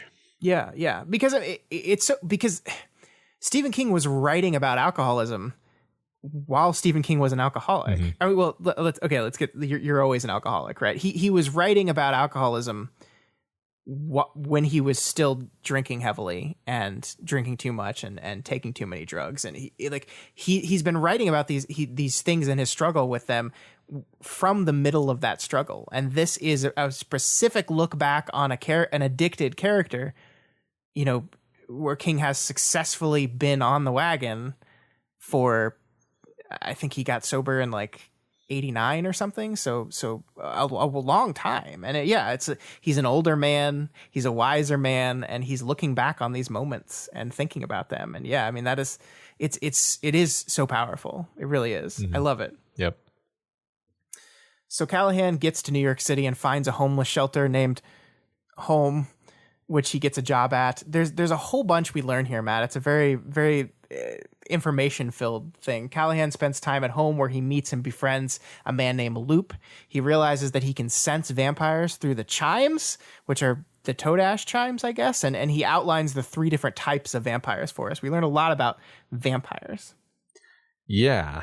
I mean, this is a fantastically rich and complicated little tangent of the story takes here. It's great. Mm-hmm. Yeah, it is really great. But it's time to talk about Lupe a little bit here, Matt. Sure. Let's talk about Lupe Delgado. All right. So we learned that Lupe's last name is Susan's last name, and there's this moment. I didn't pull the quote, but Roland gets a semi surprised look on his face, which Eddie immediately says is for Roland, that's jaw-dropping shock. Even in the midst of everything going 19 and everything being ridiculous, even this is holy shit, this connection, this Dickensian connection here. Yeah, it's like the one thing that would actually catch Roland's attention would be that name, right? Yeah, definitely. You know, one thing, just you mentioned that Callahan, he hears the chimes, and it's okay, well now the chimes are associated not just with Todash, but with vampires. So that's ominous. That's definitely a kind of negative association that we hadn't had before. It brings him to see the rose, but it also brings him to see undead people in the in the Todash realm, and and vampires, and it's not an all good implication, I think. Sure. Yeah, there's so much going on here that we're not sure what to do with or where to put. Yeah, for sure. I love the story of Callahan and Lupe. Very, very dated and horrible homophobic slurs aside, Callahan admits that he fell in love with Lupe a little bit, that there was nothing physical between them besides a peck on the cheek or something, but he fell in love with this man, and he doesn't really know what to do with that or where to put it. But Lupe's death, Lupe gets bitten by a vampire, and he contracts AIDS from the vampire and eventually dies. And that death is this defining moment for Callahan. He kills the vampire that bit him, and then becomes a motherfucking vampire hunter. Yeah. Because to avenge Lupe. Fuck, this book is real cool. Yeah. Yeah, it's great. It's so tragic too, right? Yeah, it really is. It's this really interesting kind of unexpected twist for this character in many ways, actually. Mm-hmm. Yeah, this kind of forced to drink vampire blood, rejected by his faith, searching for himself, falls in love with this man that he has to watch die, and then becomes an agent against the darkness, and then somehow ends up in Midworld that we don't even know that yet. We haven't gotten there yet. Yeah. So try as he might stay sober on the night of Lupe's death, Callahan starts hearing the chimes again and is brought to the brink. And I could talk for 20 minutes about this quote right here, Matt. Then things steadied again. The chimes faded, finally gone. I started to walk very slowly, like a man walking on thin ice. What I was afraid of was that if I stepped too heavily, I might plunge right out of the world and into the darkness behind it. I know that makes absolutely no sense. Hell, I knew it then. But knowing a thing doesn't always help, does it? No, Eddie said, thinking of his days snorting heroin with Henry. No, Susanna said. No, Roland agreed, thinking of Jericho Hill, thinking of the fallen horn. I love this passage so much, Matt. There's so much here. Knowing a thing doesn't always help, does it? No, Eddie says, thinking about his heroin. No, Roland says, thinking about Jericho Hill, thinking about leaving the horn, thinking about all his fallen friends. No, Susanna says. Period. That's definitely the thing that jumped out to me, honestly. What is she thinking of, right? Because, she's had a life of hardship for sure, but they're not really talking about hardship here. They're talking about regrets, specifically addictive behaviors. And what is what does Susanna have to regret in that particular way? What would fit there? I can't really think of anything. Maybe I'm missing something, but this kind of feels like a mystery to me, honestly. Sure. Yeah. I mean, well, and the book, like, we have removed from a close person, third point of view, right? Like, we see in both Eddie and Roland's heads at this moment. Yeah. So there is no reason why we could not also, Susanna presumably is thinking something because she answered. Right? What is she thinking? Yeah, I mean, I don't think she's just being polite here. I think she's. I think there's something. Yeah, I agree. I mean, the structure of it is especially like, okay, there's a blank. There's a blank here in the text where Susanna, maybe it's because she's out of their kef now. I don't know. Yeah, maybe it was Mia saying no. Yeah, maybe it was Mia saying no. Yeah, we just don't know. Yeah. We just don't know. Yeah. I mean, there is. Like, knowing a thing doesn't always help, does it? And our characters are keeping secrets from each other, right?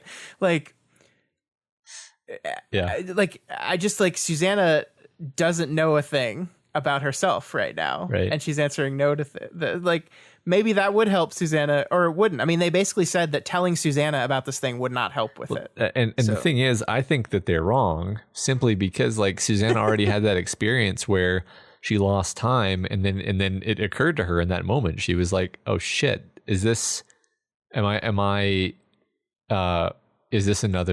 Detta Walker thing?" Like, I don't remember what I don't remember how she framed it to herself, but she thinks of it as like, is the multiple personality thing happening again? And it hurts her to think that, and it's like, okay, it's occurred to her, so you're not impairing her efficiency anymore by telling her more information that would help her understand it, right? Right now, her efficiency is already impaired, right?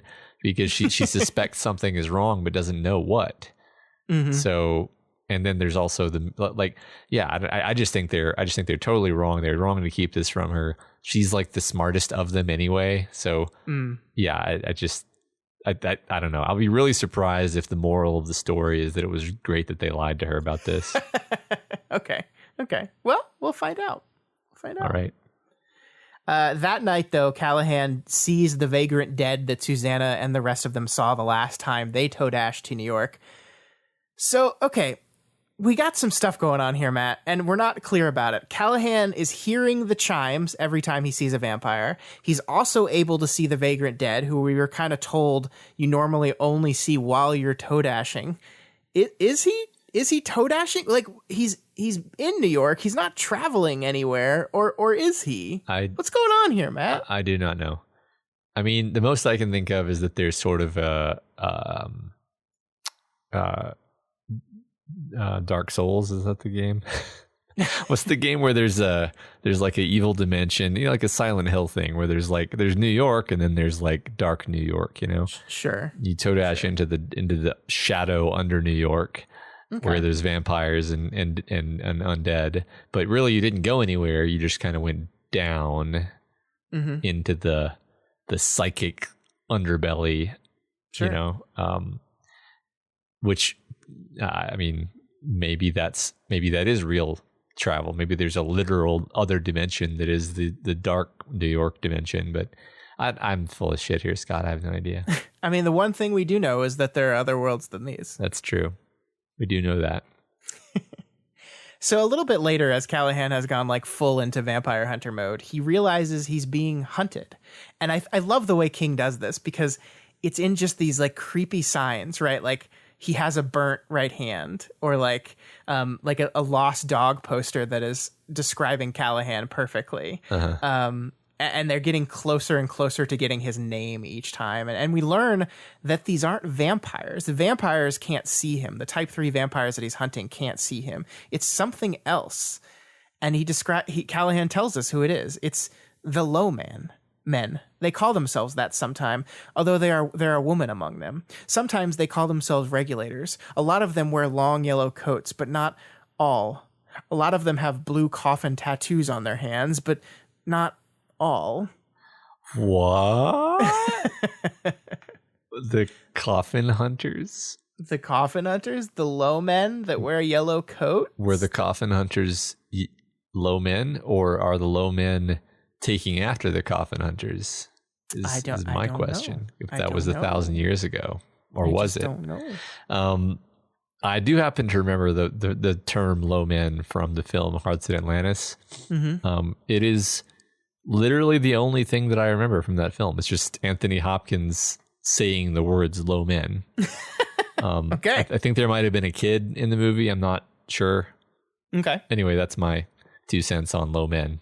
Sure. Yeah, I mean, we don't really know what to do with them yet, but you are correct that this is referencing to someone else. There is also a book called The Regulators by Richard Bachman. It's probably unrelated. Probably, yeah. The one thing we do know is these low men, these regulators, work for the Crimson King. They're agents of the Crimson King, who, as we know, is bad boy. He's bad. He's a bad guy. Yes, we do know that. But the one thing, this chapter ends on our characters looking. It's this really intense end of the chapter where they're like, Father Callahan, are the wolves these low men? And he's like, nah, they're not. And then the chapter ends. Yeah, I mean, it doesn't seem to fit, right? The wolves are like supernatural, magical technology creatures, and the low men seem like just dudes. Yeah, just people, right? Like very low men, like forgettable people, even not monsters.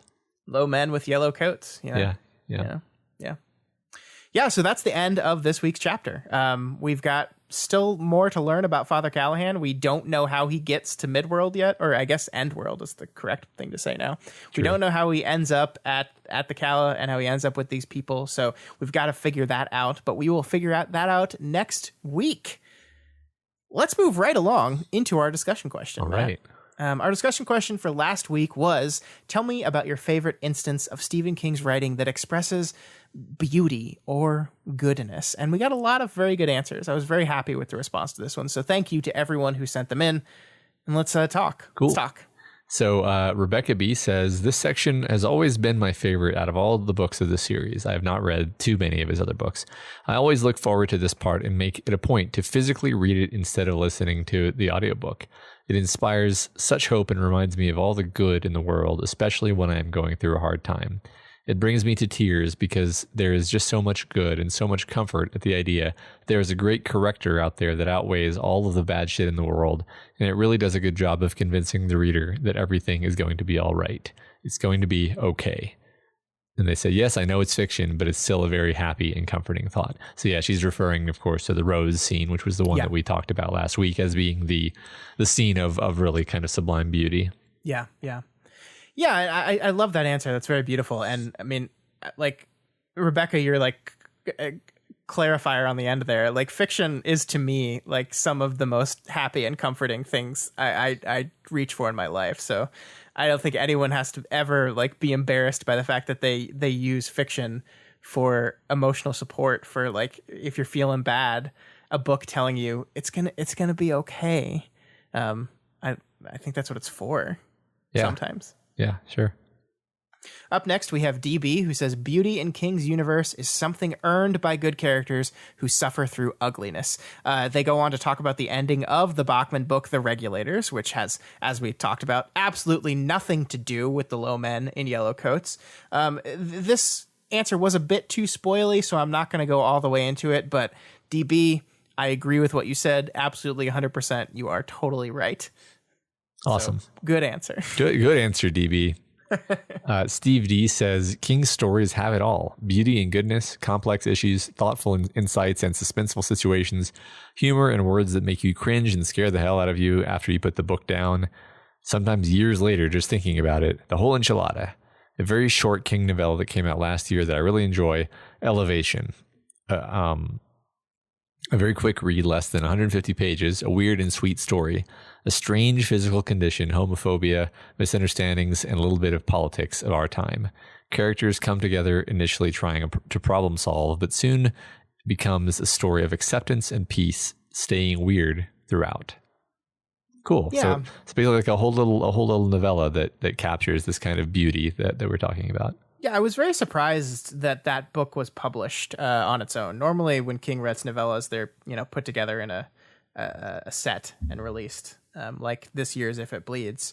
It was a good little book. I agree. There was some I think it's King is in his old age. He's always been political. King's writing has always been political. Always. He's getting into it in a way that he never has before. This story of his that Steve is talking about here is a very literally political story. It is about living in a town in the Trump era and the ways in which people are interacting in that world. And it could be a little clumsy at times. He's very much trying to write a support for LGBT characters. And it's a little bit of, 70-year-old man clumsiness, but I do think it's a very sweet, beautiful story. And I liked it too. I liked it a lot. Next, we have Shane B., who says, in The Shining, at the beginning of Part 3, Chapter 14, Jack Torrance is on the roof of the Overlook Hotel, and he stumbles upon a wasp nest, which sends him scurrying up to the peak of the roof. As he sits there, straddling the peak and nursing his wounded hand and wondering how he's going to get down, he tells himself that he's getting better, that he's getting his life together. He's not. He's clearly not getting better and is simply a dry drunk, behaving alcoholically in every way and just simply not drinking. But the description of the setting of Jack sitting at literally the highest point of the hotel and looking around is beautiful. He's on top of the world, about to fall. That's great. It is. Yeah. And you, as a person who's only seen the movie The Shining, have no fucking idea what any of that is. Yeah, I mean, this admittedly, this depiction of Jack Torrance is so far away from the Jack Nicholson depiction of Jack Torrance. Cool. All right. I really, by the way, I was telling Scott the other day, I really want to read The Shining. Yeah. That's like your most desired outside of Dark Tower one you want to read. Yeah. Like if I might just pick it up, honestly. I would not stop you at all. Yeah. All right. It's a wonderful book. I said multiple times, I think it's one of his scariest stories as well. It's just like not even just like it's a spooky book. The book scared me. Even on my recent reread, it still spooked me out. Awesome. It's good. It's such a good book. Love it. I think I'll just start reading it, and then I'll just be asking you questions, and you'll realize. All right. Super Golem says, for me, one of the best portrayals of beauty and goodness by Stephen King has to be John Coffey from The Green Mile. He's so pure and good, you can't help but love him and feel sorry for him throughout the whole story. I also love the relationship that the guards develop with him, truly showing the power that Coffey had of bringing the best out of the people around him. Great story and great character. Yeah, I mean, I'm sort of familiar with that from movies, and I get it. Weirdly enough, The Green Mile is one of my holes. Like, I think I have 5 or 6 King books that I've never read, and Green Mile is one of them. I'm doing this King reread thing where I'm just going through his books in chronological order, and I'm getting close to The Green Mile on my reread, so it'll be one of the rare ones I'm going to get to read for the first time, and I'm really excited about that. Oh, that's fun. Cool. Yeah. Of course, I've seen the movie because, God, who hasn't seen that movie? Yeah. Matt, have you seen the movie? Please tell me you've seen the movie. I'm pretty sure I don't remember it very well, but I've definitely seen it. Yes. Okay. Lene says, what better example of goodness than the goodest of all boys, Kojak? He is the epitome of man's best friend and was definitely a gunslinger in his own right, a servant of the white. Kojak is the dog from The Stand. So yes, a good dog. For just a second there, I was like, is this sarcastic? No, not Cujo. Yeah, exactly. Kojak. That was my confusion. I could see where your confusion lies. Puller 420 says, my current favorite example of goodness in King's writing is Holly Gibney from the Brady Hartsfield books, The Outsider and If It Bleeds. Her awkwardness combined with her kindness and love remind me a lot of myself, and I relate to her very much. Cool. Yeah. I don't know those at all. They're good. They're good stories. Cool. Yeah. One day, Matt, when we've read all 200 Stephen King books, we'll be able to have conversations about these things. Okay.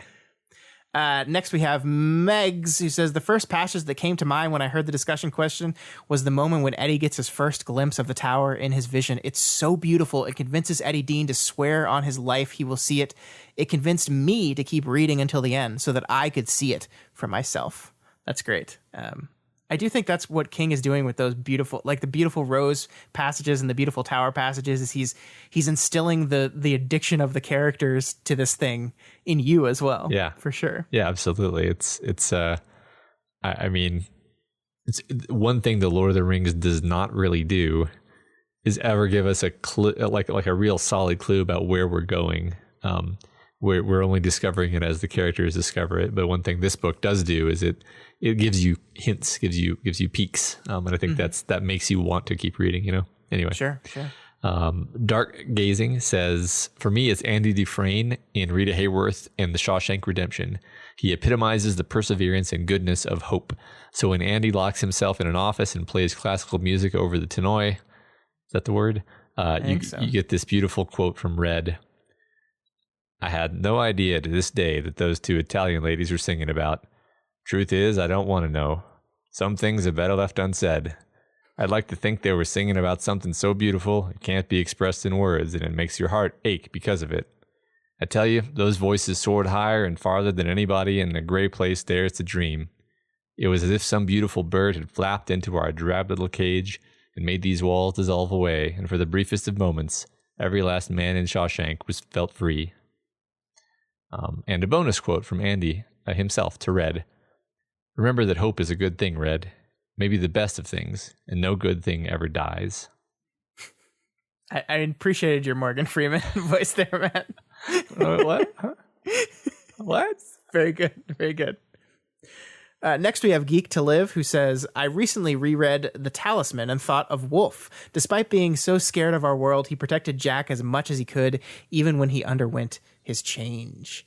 The Talisman is such an interesting book, Matt. It's written by Stephen King and Peter Straub, I think is his name.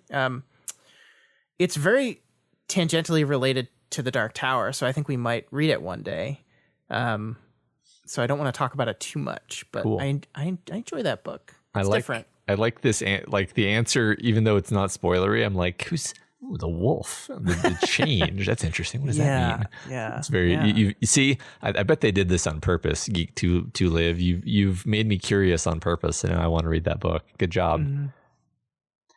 Pear Jane says, I agree with everyone's paragons of goodness, but I'm throwing in for characters we'll meet in the next book. I can't wait to meet them again. As for beauty... Spoilers. Yeah, I know. As for beauty, I don't think anything transcends his initial description of the rose with Jake. I especially love the choir of voices. The only thing that comes close is the last paragraph of It, about the beauty of friendship, which I always reread multiple times. It's my favorite ending of any book ever, and always leaves me feeling satisfied and content. And who says King can't write endings? I love it. I love it. What a good book. One day, Matt. One day. Next up, we have Complicated 9519.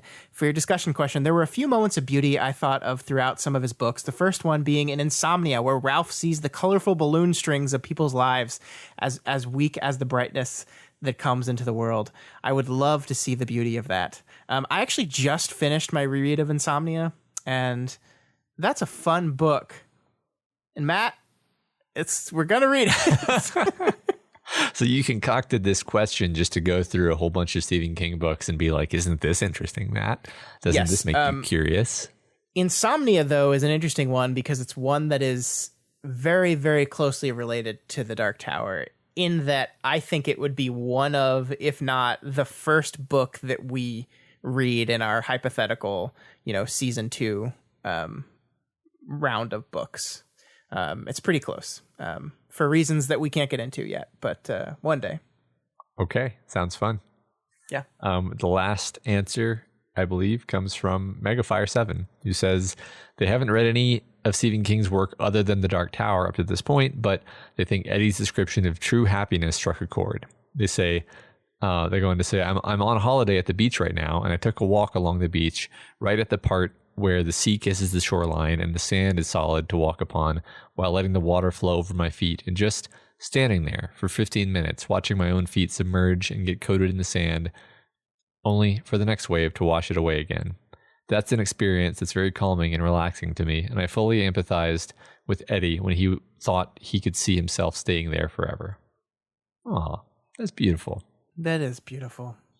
Have you ever done that? Have you ever just sat on a beach or stood on a beach and just like, it's great. I love it. I love the ocean. The ocean's so cool. The only problem with living in Colorado is there's no ocean, and I require the ocean. I like mountains more than ocean, though. I think just standing like in view of mountains is almost my version of standing on a beach. Although I still do love standing on a beach. But if I had to choose between mountains and ocean, I'd choose mountains. So I'm jealous of you.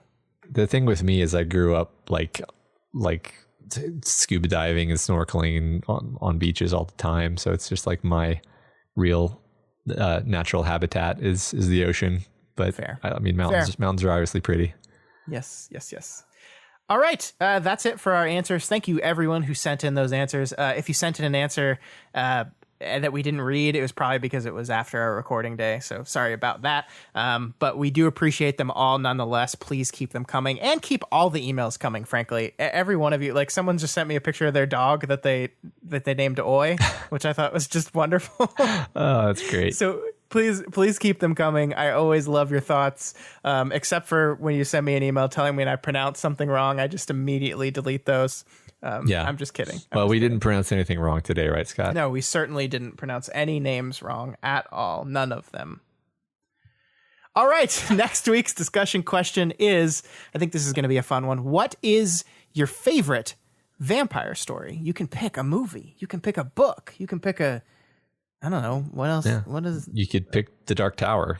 You could pick Salem's Lot if you wanted to. What's your favorite vampire story and why? Why? So have fun with that one, folks. I think it's going to be a good one. Cool. Are we going to get any Twilights in there? I don't know. We'll see. We'll see. That is it for us here on Kingslingers this week. Next week, Per Callahan's story continues as we read chapters 4 through 7 of part 2, Telling Tales. Remember, you can reach out to us via email at kingslingerspod@gmail.com or on Twitter at kingslingerspod. And of course, over on reddit.com/r/doofmedia. And you can answer the discussion questions via really any of those methods. Yes, and of course, make sure you are subscribed to this podcast, and not just because we are moving into some amazing, incredible things in this book and the next two, and you don't want to miss them, because one day we're going to do an episode on all those books we talked about in the discussion questions, and you don't want to miss those either, right? So subscribe to us. You can find us on Apple Podcasts, Stitcher, Spotify, YouTube, Google Play, and pretty much anywhere else in the world you can listen to podcasts. Yeah, and if you like any of our shows and you want to support them, consider donating to our Patreon at patreon.com/doofmedia. You can donate at the $10 a month level, and you'll gain access to our suite of bonus audio content that we produce each month. There's a variety of things. I just encourage you to just go to the website and scroll through and look what's there and see if anything entices you. And if it does, you get access to the entire backlog of what is there, and you can check it out. Yeah. Matt, I put our Stand By Me bonus episode recording on the calendar today. I don't know if you saw that. Ooh. So we now have a date for that. So that's going to be coming pretty soon. Stand By Me, Stand By Matt. Yeah, Stand By Matt with $10. Special thanks to new patrons this week. Bidoofs, B.H. Wilder, Kieran C., and Clement, and new doof dancer William S. Welcome. Welcome, folks. Thank you so much for all the support. It really means the world to us. But of course, if you cannot afford to donate, that is absolutely okay. You can help us out by sharing this podcast. Once again, this week, Matt, we got a bunch of people emailing us saying, hey, I got your podcast from a Stephen King Facebook group or from a Stephen King Reddit thread or from just all these other places, which means you folks are doing an amazing job sharing the podcast. Thank you so much. Of course, you can always help us out by leaving us a rating and review on your podcasting platform of choice, the biggest one being Apple Podcasts. This week's Spotlight review comes from Popkin Lover 23, who gives us 5 stars and says, fantastic idea for a podcast. This situation has happened with me so many times where my brother or a friend tells me to get into stories or vice versa. Whether you're the longtime reader or the new fan, it is so much to experience a new world and set of stories. The best part about this podcast is that it lets anyone hop in on Scott and Matt's journey to the tower and allows them to feel the joy and discussions of introducing someone to a world you love. I cannot recommend this pod enough. Simply incredible. Well, Popkin lover, that was as nice and wonderful as a Popkin sounds to me right now, because I'm kind of hungry. Yeah. Thank you so much for the review. We really do appreciate that. Yeah. Thank you so much. Yeah. All right, folks. We will see you back here next week for the continuation of Per Callahan's tale. Long days and pleasant nights. And may you have twice the number.